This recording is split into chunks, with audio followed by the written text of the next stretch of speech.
Hello, I'm Paul Beckwith. In the last video, I talked about the upcoming UN conference on water that's occurring in New York City at the UN headquarters starting on the Wednesday, I believe. So it starts in a few days. And I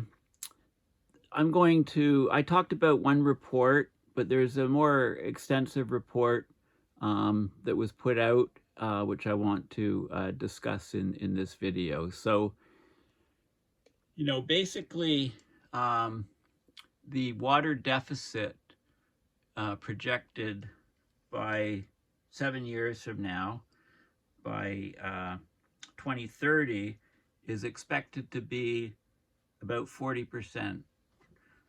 Okay, in other words, 40% of fresh water that's extracted is going to be the shortfall of water that's extracted versus the water demand for fresh water will be 40% by 2030. So this is a website called turningthetide.watercommission.org.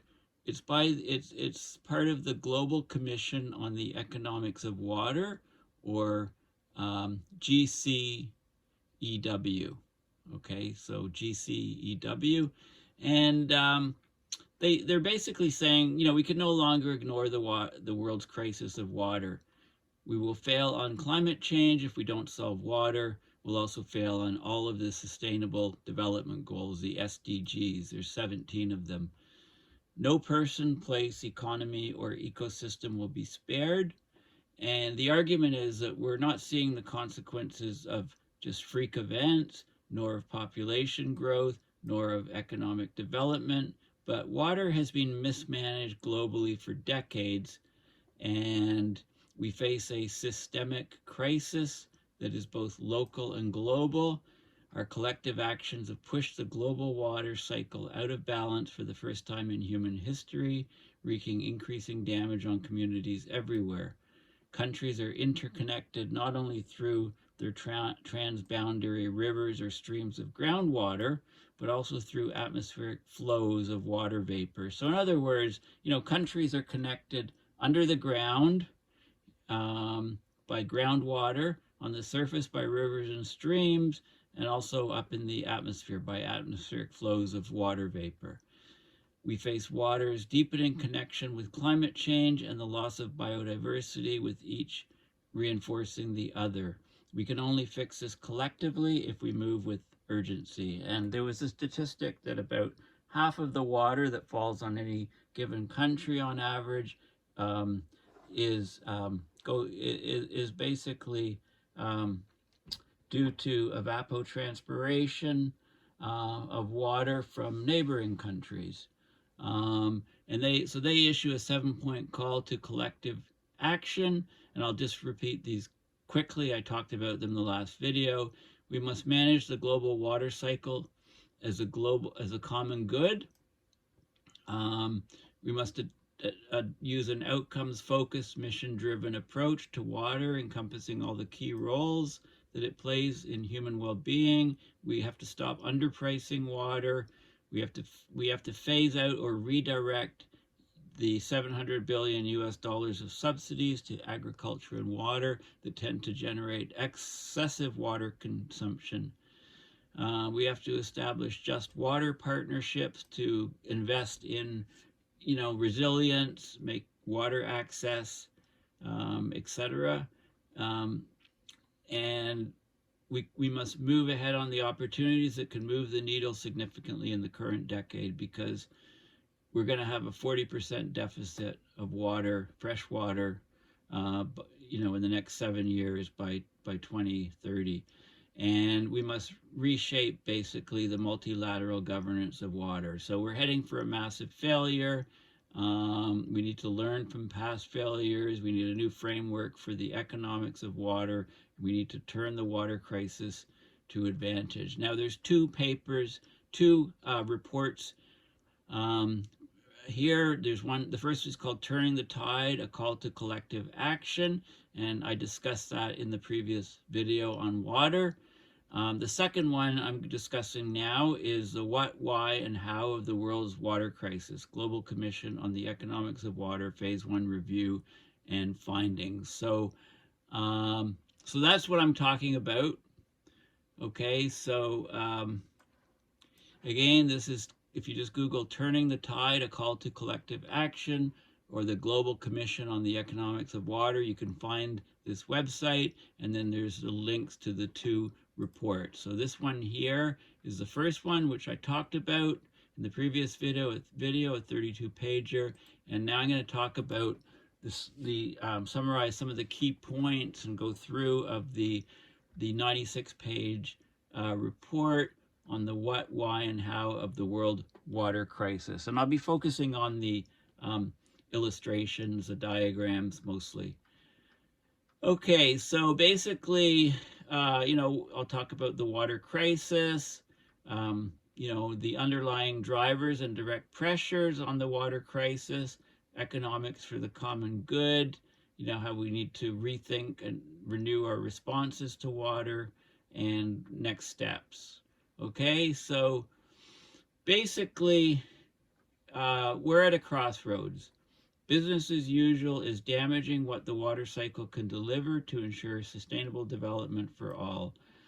The term sustainable development, I tend to think more of managed retreat. Okay, we've already gone way too far. Managed retreat makes more sense. So anyway, we need a new framework that goes beyond conventional economic thinking to adopt a systems approach to water, the economy, and societies, including the full consideration of the diverse colors of water. And they talk about different colors, different metaphors. So blue water is basically rivers, aquifers, lakes, and water storages. Green water is the water in soil moisture. It supports all vegetation and evaporation from the land. Okay, so the water cycle is one of the essentials for all life on Earth and for a just, sustainable, and resilient economy. It's a global common good, and it links all 17 sustainable development goals. I talked about them last video. It's deeply interconnected with biodiversity and the climate. It provides a stable foundation for human well-being and ecosystem health. Okay, so we have a systemic water crisis of having too little, too much, and too dirty water. So some places have too little, other places have too much, and the water's too dirty. Sometimes the places with too little then get too much and then have too little again, and so on. With weather wilding or weather whiplashing, I call it. Millions already die each year from consuming contaminated water and food. An additional 1.3 billion people could become severely food insecure by 2050 from heat stress and water insecurity, with irreparable loss of ecosystems and biodiversity under business as usual. Okay, so we have a huge problem, and we need to value and govern the water cycle as a global common good. Every country needs a stable water cycle, climate system, and healthy ecosystem. Okay, so basically, the Global Commission on the Economics of Water was formed very recently. It identifies the systemic crisis of the global water cycle, uses a systems lens to view water not as a sector, an input, or an adverse outcome, but as an organizing principle to connect across the Sustainable Development Goals, climate action, and biodiversity. It seeks to have it basically has a transformational goal for the global economy and all human societies to treat water as a global common good, to respond to a crisis of the global water cycle, and to resolve the multiple local and regional crises of too little, too much, or too dirty water. So it presents a set of transition goals across economic, social, and natural systems to have a collective response to the multidimensional, multi-level global water crisis. So, it's focusing on collective action, a new social contract between citizens, governments, businesses, communities, and civil society. So basically having multilateral actions and diversified partnerships to treat water. So the water crisis. So what is the water crisis? Okay, so the science is that we've altered the water cycle at all scales, from the local to the global. We've changed the source of all fresh water. So precipitation, basically, think of it, it's the source of all fresh water. Extreme weather events are happening around the planet. That's putting way too much precipitation in some regions, way too little in other regions. So the focus is on a systems thinking approach. This is the right way to go. I like this statement here. It sounds like it comes right from stuff I've been doing for many years. Through a systems level thinking approach, we connect the dots between water, climate change, biodiversity loss, and land use change. And we need a transformational change. So here's the water cycle. This is an excellent graphic here. So I'll talk about this in a little bit of with a little bit of detail. So here's this is the hydrological cycle, or the water cycle, if you like. At the top we have precipitation. It's estimated to be about 120,000 cubic kilometers per year, plus or minus 10%. Okay, now what climate change seems to be doing more, rather than changing this absolute number, it's shifting where the water is falling. So some regions are getting dry, other regions are getting wet, but if you add up the total yearly precipitation, it's typically in this range. There hasn't been a huge difference in this overall total number. So this falls. Now, seasonal snowpack storage, about 3 cubic kilometers. Surface reservoir storage capacity, 7,000 to 8,300 cubic kilometers. Okay, so what falls is partitioned into all the different regions of the planet. Land runoff, 46,000 cubic kilometers a year. 70% of the water goes to surface water runoff. 30% finds its way into the ground and recharges the groundwater. So here's some examples. Here in the ground, we have an unconfined aquifer at the top here. We have a managed aquifer down here. We have a deeper aquifer, and you get different water recharging these aquifers, but you also have many wells that are taking water out of the aquifer. So if you're obviously taking out more than you're putting in, and you get the groundwater dropping, and there's many countries that have been doing that. You have municipal and industrial use of water. That's about 1,345 cubic kilometers a year. The industries and cities, they typically, their water supply is typically 17% from groundwater, okay, wells under the ground. About 83% is taken from surface water, surrounding reservoirs or lakes, etc. This is a wetland area. Those wetland areas hold about 15 to 16 million cubic kilometers of square kilometers, rather, area. You have wastewater production, municipal industrial use, 360 cubic kilometers a year. 52% of the wastewater is treated. 11% is reused. So not much is reused, and only about half is treated. The rest is just discharged into the environment. Water transfer mega projects, dams, spillways, human engineered projects, 205 cubic kilometers a year. Irrigation uses a lot, 2,340 cubic kilometers a year. For the irrigation, about 25% is groundwater.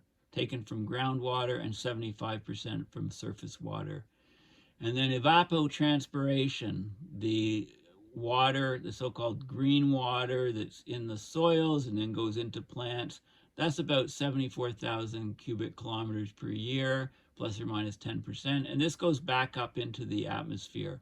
Okay, so you can compare that to what's overall dropped. So more than half, a big chunk of it, is recycled back into the atmosphere. There's desalination plants producing about 35 cubic kilometers a year. And so what we have, now the flows of the water, you can see the blue here is the so-called blue water, which is water into rivers, lakes, wetlands, groundwater, and water storages. So you can see the blue arrows here, you know, the blue arrows. The green arrows is to do with the soils and agriculture. So the green water is water stored in soil available for evapotranspiration by plants. Okay, and you can see the amount of evapotranspiration, like I said, was extremely high. Here's so-called white water, which is glaciers, snow, and ice. So the white water, you know, when these things melt, they provide, they get the transformation of so-called white water into the blue water or green water. And then you have the cities that are producing, cities are producing the so-called gray water is wastewater with contaminants, but no human defecation waste. And then if there's human waste contained within the water, the sewage water, then that's called black water. That's wastewater with human defecation and other contaminants. Okay, so you've got this whole cycle. We've got different reservoirs of where the water stays temporarily. We've got the different water flows across the landscape, and you have the water precipitating out, which is the source of all the fresh water, and then a lot of it is evapotranspirated back. Okay, so this is a very, very key and important figure, the water cycle. Okay, and it's from very, very new papers. I may have a look at some of these source papers. But anyway, the water cycle is the basis of all life. It's inseparably interconnected with society, the environment, and the economy. It forms a local to global common good. It affects every key aspect of ecological and human life, including all 17 SDGs. The interconnection of water, ecosystems, and society is visible as the freshwater stocks in the water cycle change. And the alterations of flow, the flows are affected by human activity.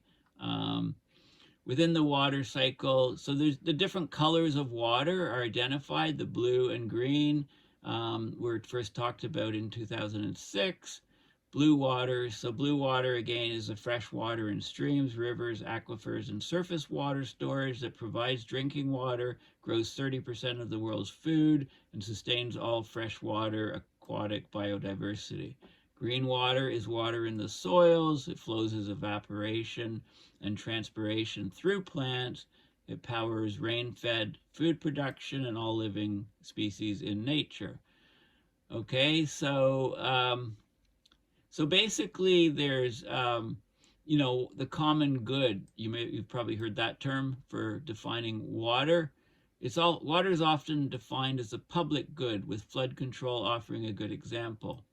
There were several waves of privatizations in the 1980s advocating for addressing water as a private good, excludable and rival to be offered in competitive markets under the reasoning that the private sector would attract the necessary funding. This has not materialized. It's created more inequalities and inefficiencies, a very bad idea.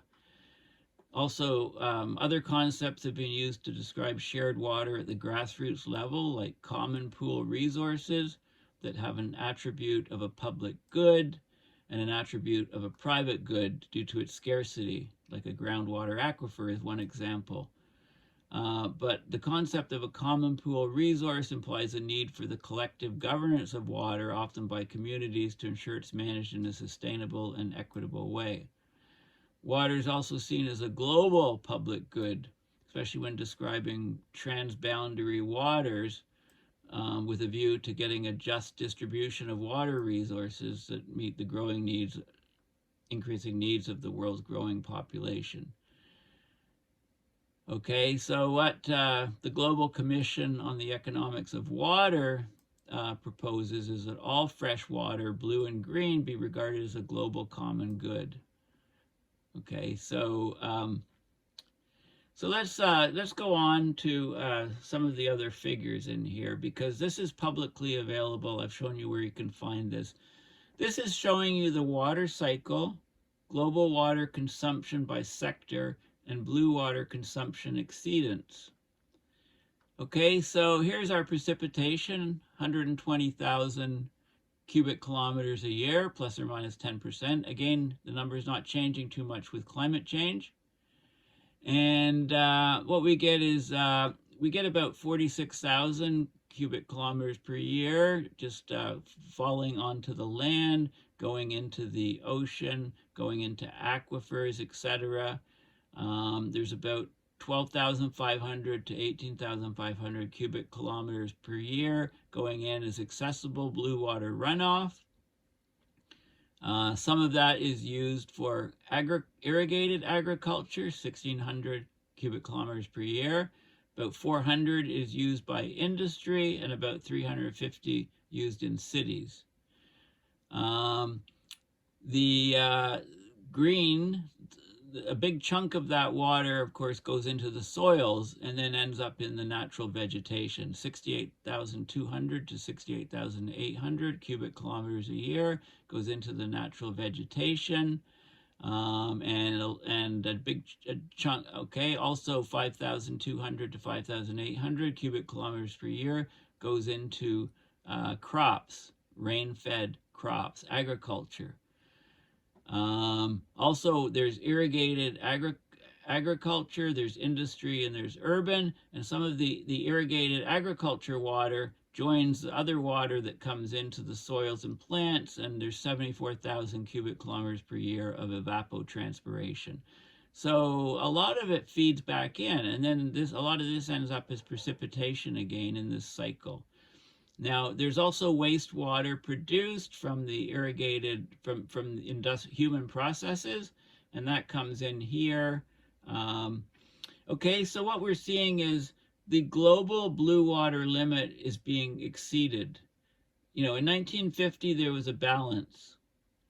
But in 2023 now, there's a deficit of 161 to 414 cubic kilometers per year of the blue water. And that's projected to be 3 times higher, 501 instead of 161, or, perhaps even 6 times higher if you go from, or 5 times higher if you go from here to here. Okay, so the exceedance is getting larger and larger and larger. Now, water consumption and water use. Water consumption is the evaporation and transpiration of water, transforming liquid into water vapor that becomes part of the atmospheric water cycle.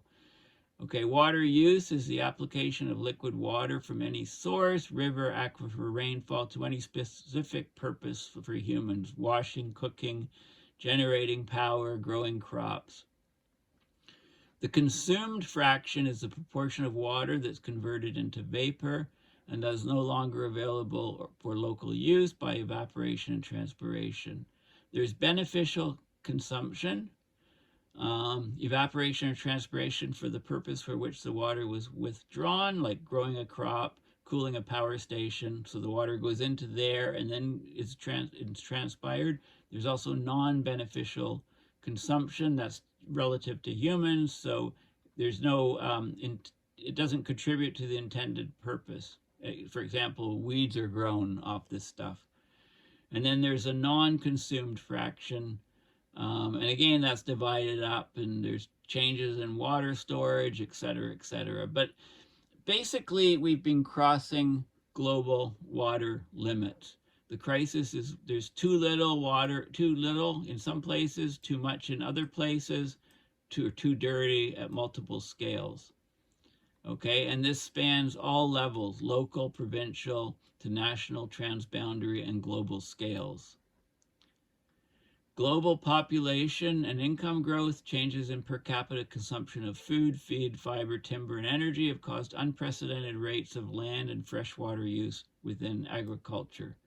The blue water withdrawals have increased from 500 cubic kilometers in 1900 to about 2,000 cubic kilometers in 1970, more than 4,000 cubic kilometers in 2022. So this has contributed to global groundwater depletion and degradation of riparian environments. These are freshwater coastal environments, either land along a river, land along a lake. Human water use directly affects more than 70% of the global ice-free land surface. Land use patterns play a crucial role in the climate systems and the water cycle from the local to global scale. For example, some places receive nearly half their rainfall from biodiversity-rich regions or hotspots. From 1961 to 2013, the annual area of drylands in drought with severe water stress has increased on average by more than 1% per year. This is exponential growth, 1% per year. That adds up very, very fast. There's sizable interannual variability. In 2015, about 500, in 380 to 620 million people, roughly 500 million people, lived in areas which experienced desertification and associated water stress. Okay, so human impacts on the water cycle have contributed to multiple crises, including eco-hydrological, social health, economic, and governance crises. Now I'm going to I think I'll just focus mostly on the figures because, so I can get through the main points of this report. So this is total TWSA, total water storage anomalies, and this is millimeters per year. Okay, so these are anomalies. So the red is negative. Okay, so storage water is dropping significantly. This is a trend from 2002 to 2022, so over 20 years. So the blue areas are getting more water storage, and the red areas are getting less, up to about plus or minus 10 millimeters per year. And you can see the water stressed areas. There's no surprise there. Here, look at Europe. Okay, Europe's being hammered. If you ask where a good place to live is, given, climate change and all the stresses, well, you can use maps like this to try to figure it out for yourself. I mean, these are the waters. Look at this whole region of water stressed area. The total water storage is going way down in these red areas. It's actually increasing in the blue areas. This is reflecting shifts in the jet streams, et cetera, et cetera. Okay, so, I'm just going to pick out some things here. 80% of municipal and industrial wastewater is discharged back into the environment untreated.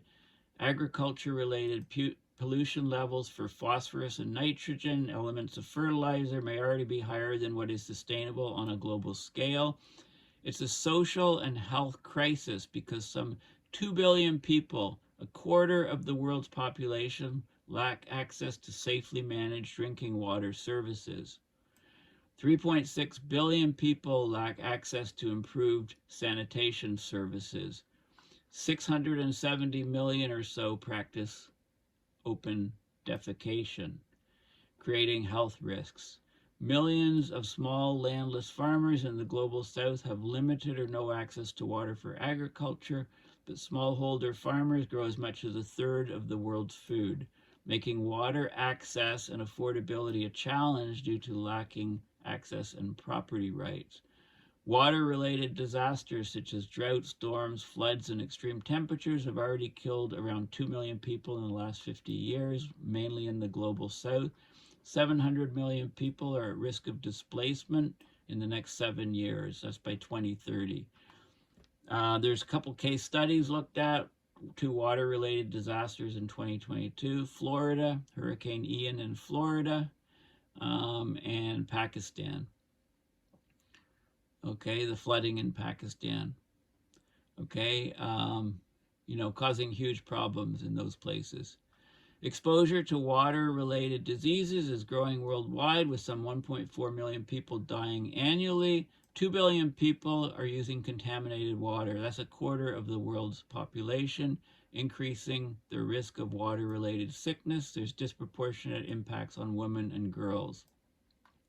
These water-related disease and contaminants, including fluoride, arsenic, lead, and more, can cause cancer, reduce mental cognition, limit nutrient absorption and growth, resulting in stunted growth and deformation among children, and abortion or severe health impacts on young mothers. The health impact of polluted water due to arsenic, fluoride, iron, and nitrates is furthered by increased groundwater reliance. Water scarcity is driving reliance on groundwater that can carry heavy inorganic pollutant loads. At the same time, improper sanitation and industrial waste management are increasing the organic contaminant load. Improper sanitation, I've talked about the numbers. 670 million people in the world are still practicing open defecation because they have no other choice, right? It's an economic crisis because economic development depends on water, from withdrawal to consumption and disposal. Inadequate water supply affects economic growth. Okay, and these things are all obvious, these connections. Water-related tensions. Lack of water creates conflicts. Water conflicts and cooperation can be traced back to about 5,000 before Common Era. There are about 700 transboundary agreements today concerning the world's 250 shared rivers and the 592 transboundary aquifers. Despite these agreements, in the transboundary arena between countries, there's growing evidence of water-related tensions between riparian countries, whether, on the Isfara River, Uzbekistan, Tajikistan, and Kyrgyzstan, and the Nile, Egypt and Ethiopia, Grand Ethiopian Renaissance Dam, Indus River, Mekong River, Colorado River, and elsewhere. Okay, there was a convention in 1971, the Ramsar Convention on Wetlands, to protect wetlands, but we've been losing wetlands, and it wasn't ratified by more than 25% of countries, and wetlands are often excluded from what we talk about. So there's a environmental nexus, if you like, a water, energy, food, and environmental nexus. Okay, so you've got water, energy, food, and the environment, and this is a sort of a risk, multiple risks and hazards, vulnerabilities, and exposure, because we have hazards, of course, and we want to reduce hazards. There's certain vulnerabilities of society, and when the hazards occur, and the in overlap with the vulnerabilities, then you get exposure and problems. And so this is a way to try to just look in general at these ideas as ways to de-risk. The share of food measured, the interconnectedness between food and water is most evident in the food trade. Water and food security are closely linked to trade. The share of food measured in calories crossing an international border rose from 12% to over 19% in the last 40 years. So it's about 20% now. Calories crossing borders, 20% of all food, share of food, and it used to be 12%. Okay, so countries are growing much less of their own, or there's some countries that are growing a lot more, but anyway, a lot of it has to be shipped. So this global food trade feeds hundreds of millions of people, noting that 20% of cereals in low-income economies is imported, and has to date promoted a more equitable distribution of food globally than otherwise. But there's trade-offs, okay? If you're exporting food, you're also exporting water, because the water is embodied into the food. Okay, you also need water locally for food preparation, for drinking, sanitation, etc.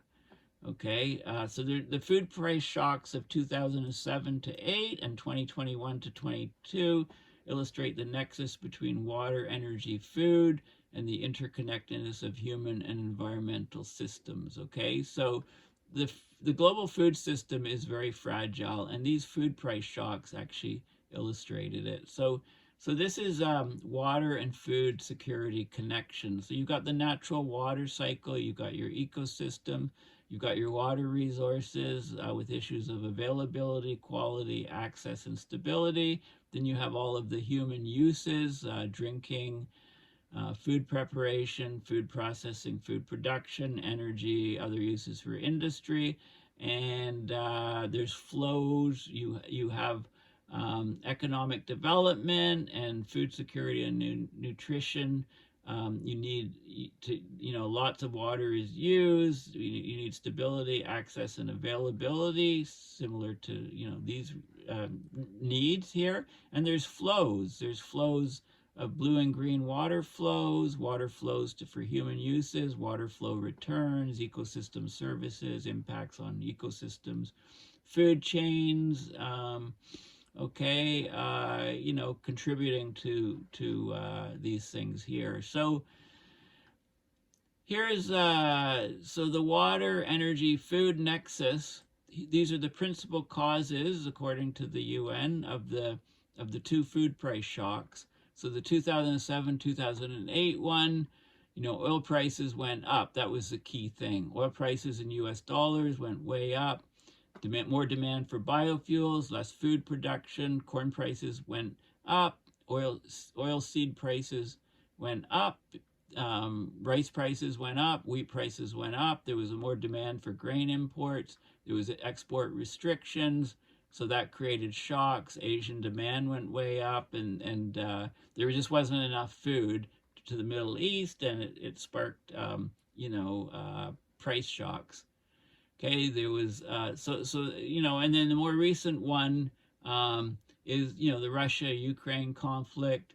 So fertilizer supply went down, fertilizer prices went up, food supply went down, food prices went up. There were export restrictions, energy prices went up. Of course, weather extremes, movement restrictions, and supply chain bottlenecks, and then COVID, transport costs went up. So there were so there was food shocks because of the prices and lack of availability of the food. So all those things were happening. Okay, a very fragile system, and it shows, we're basically at a crossroads. The water cycle I showed, and it showed that there'll be inadequate. There's basically inadequate stream flows of amounting to 161 to 414 cubic kilometers per year in 2023, potentially going up 3 to 5 times by 2050. We're rapidly approaching, with business as usual in our economic systems and societies, the limits to growth based on water alone. Blue water exceedance alone could be 30%. If you add green water, we're talking about 40% exceedance, which I talked about and it was in the Guardian article in the last video I did. So we need new thinking, fresh thinking, collective actions. Policymakers face a stark choice. They can continue with business as usual, generating significant socio-ecological risks and inequalities, and consequently local, regional, and global social and political instability and conflict, or they can value and govern the water cycle as a global common good that embeds justice across multiple jurisdictions. So we need a new framework for the economics of water, thinking based on a systems approach. Otherwise, we're going to have, huge turmoil, and this is just in the next 7 years before 2030 because of water lacking water. So basically, the why, diagnosing the water crisis. So here's, we diagnose the global water crisis using the drivers, the underlying causes, the pressures, the direct causes, the states, impacts, and responses, so-called DPSIR, which is the acronym for all of these things. So here we go. Inequality is, outside the circle. The water crisis is in the middle. Hydrological, social, political, economic, multi-level population growth, the nexus that we talked about of water being used in everything. So the drivers for the problem: population growth, GDP growth, technology up, urbanization up, climate change, inequality and accumulation. The pressures are on the agriculture, our ability to grow food, industries' need for water, services and households. The state, water crosses boundaries. Pollution includes eutrophication, with drying out of lakes. Extreme weather events are happening. Those are the things that are happening. The impacts are direct, like droughts, floods, shortage, pollution. Indirect, access to enough water for food and drinking, sanitation, health. That's water, sanitation, health is the acronym. Food, livelihoods, growing tension. The response to the drivers, to pressures, there has to be a response to everything. The barriers to dealing with this are many institutional barriers, many infrastructural barriers, many societal and behavior barriers. The way we manage water needs to be changed. Okay, and this thinking came from COP27. There was a little bit on water at COP27. The global population is expected to reach 9.7 billion in 2050. Really, I didn't know it was that high, but with the greatest growth in sub-Saharan Africa and South Asia. This population growth will substantially increase demands for water, food, and energy. Anybody taking bets on what the maximum population is will reach before it crashes? Global water withdrawals are expected to grow by another 20 to 30% by 2050 compared to 2010. Agriculture and animal husbandry are growing, of course. Almost 20% of global water consumed by irrigation is sourced from aquifer depletion. More than half of this aquifer depletion occurs in India, China, the US, and Pakistan. So we're basically living on borrowed time. Many rivers are deteriorating from over-extraction and reduced runoff, and also, there'll be more infiltration under the ground also. Current food demand is met, but hundreds of millions remain food insecure. There's unnecessary food waste. I don't know. Food waste is what, 30-40% in the global north? Global agricultural export, US 1.492 billion in 2020. Seems low. That's 1.5 trillion, I guess. Is critically important to meet current and future food demands, as the share of food traded measured in calories is about 20% of total consumption. While food trade mitigates food insecurity, the additional food will require water and energy, creates cross-border dependencies. The aquifers are not being recharged sufficiently. Some 2 million tons of sewage and effluents flow into water bodies every day. About 1/3 of global biodiversity is diminished by degraded freshwater ecosystems, mainly due to pollution. Notably, the rich have both a higher impact on pollution and greater access to water, consuming more water per person than the poor. That's contributed to crossing multiple planetary boundaries. Growing urbanization. 55% of people live in urban areas. I knew we'd passed 50%. This is expected to increase to 68% by 2050. Especially in low-income countries in Africa and Asia. Basically, mega cities we're talking about. This is going to increase water demand, supply and treatment, as urban residents have higher living standards and aspirations, so it'll also increase their water footprint. Unplanned urban growth challenges the effective provision of water, sanitation, and hygiene. That's the WASH services. I thought I said health, I guess the H is hygiene. Okay, cities are hugely beneficial to humans in the many services they provide and their multiple opportunities for livelihoods, but higher population densities and built-up spaces reduce green areas that contribute to soil sealing with high runoff rates, reduces groundwater recharge, pollutes the groundwater, and negatively affects human health. City pollution generates about 80% of ocean pollution via river discharge and runoff. Nitrogenous and phosphorus pollutants could degrade ground and surface water. Right, and there's less wetlands and things to allow the water to filter back down. Extreme weather events we've talked about already. Exceptional hydrological droughts occurring. Fewer than 15% of countries have the financial resources to implement these water sanitary hygiene plans. Technology and innovation are an opportunity but can be double-edged. So water pumping technologies have greatly increased, so that's greatly increased groundwater depletion, right? That's a negative. It's a short-term solution to the water supply, but it's not sustainable. So technology can improve water access and reduce health risks, but and the opportunity costs of time spent, for example, on fetching water, particularly for women in low-income places. Now, irrigation technologies like drip irrigation can increase yields, but frequently reduce blue water return to rivers and aquifers. Okay, inefficiency in how water is allocated, access to water. Water inequalities mean that billions of people still lack access to safe water. 2 billion people, right? That's the numbers.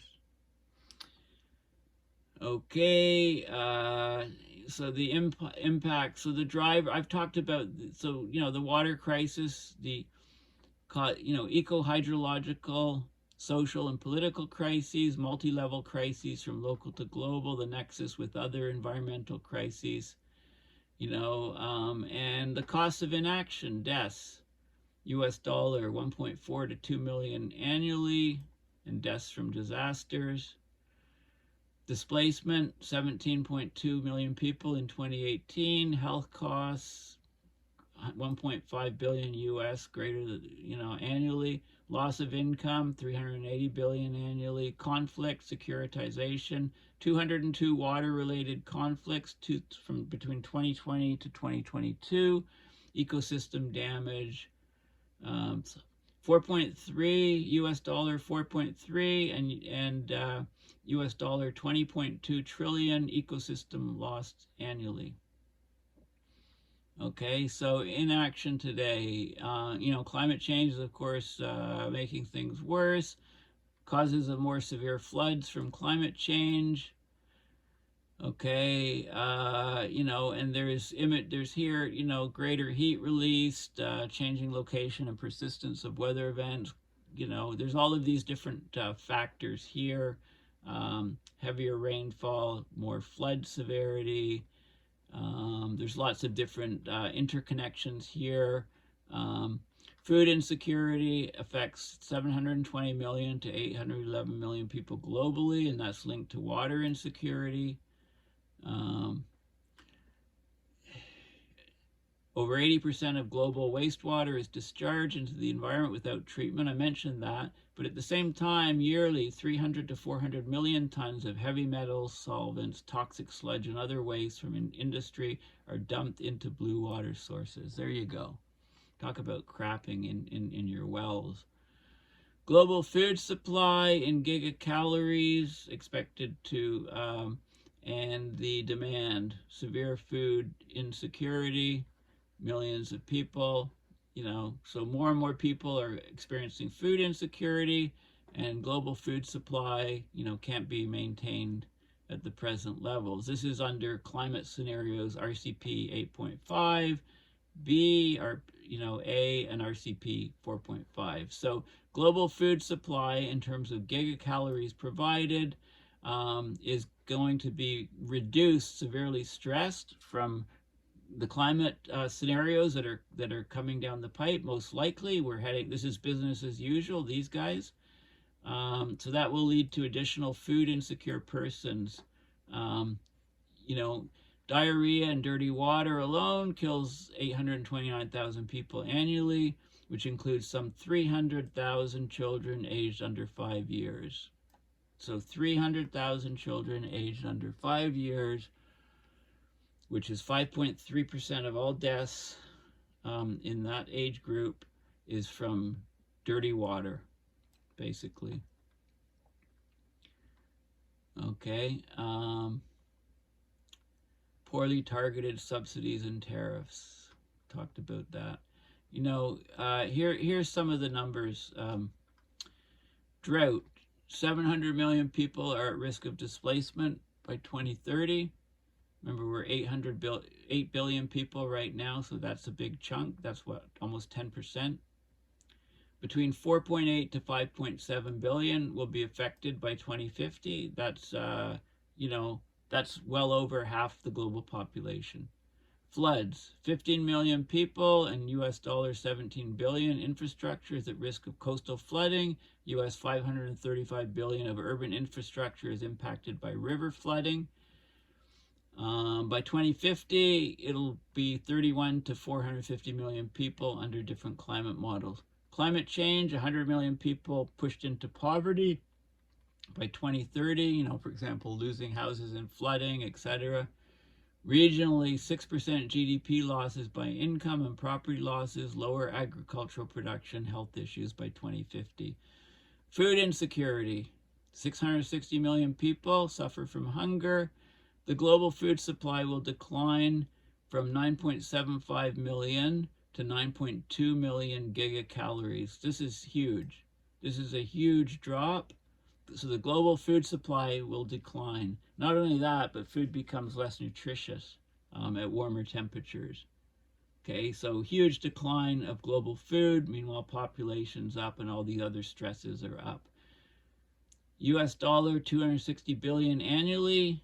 Costs from poor WASH, which is water, sanitation, and not health, but hygiene. 240 million people with no access to clean water. 1.4 billion people lack access to basic sanitation. That's by 2050 there. Subsidies. Fossil fuel subsidies are expected to increase to 7.4% by 2050. It's crazy. It's insane. And tensions and conflicts continue to occur despite treaties that have been signed over water. The Environmental Justice Atlas has 795 entries on water-related conflicts. The World Water Database lists 629 conflicts related to water between 2010 and 2019, and 202 conflicts from 2020 to from 2020 to 2022 worldwide, 202 conflicts. Water shortages can trigger discussions and conflicts about ownership of water and consumption levels on national and international levels. Right? When you don't have water, you just die. So these disputes are going to happen more and more often. This is food supply decreases in percentage by 2050 for 2 climate projections. Look at the food supply decreases. This is where we're heading right now. Africa down 10%, Australia down 15%, South America down 20%, USA down 12%, China down 22%, and India down 16%. Food supply decreases by percentage. Those are huge numbers. Okay, here's a percentage reduction in food supply from water stress and heat stress. This is for RCP 8.5. That's the business as usual scenario. So, look at the stresses. I mean, you want to live in Greenland or the Scandinavian countries. That's there's stresses all over. The stresses are highest in Asia, India, very, very high stresses. And then they're next highest in Russia, in most of Africa. Actually, Canada's in that region as well. So I should be moving to Greenland, Iceland, or Scandinavian countries myself. This is percentage increase of persons in severe food insecurity. Huge increases, you know, look at, but these areas are the worst. Actually, no, it's the this area here. This orange is the worst. Next is the brown. Okay, and then so all of Africa is stressed pretty much. Okay, so we have institutional lock-in. It hinders the ability to transform water governance, right? Slow and lethargic lock-in. You know, there's different barriers here listed, and infrastructure lock-in.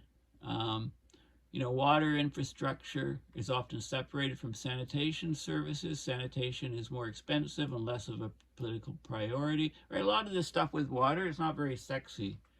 It's not, so, you know, we ignore it. We don't talk about it. You know, you might be, if you're falling asleep in this video, then yeah, I mean, it's not the sexiest topic, but it's vital to us in the future. And, you know, they talk about other things. Let's just see what the figures are.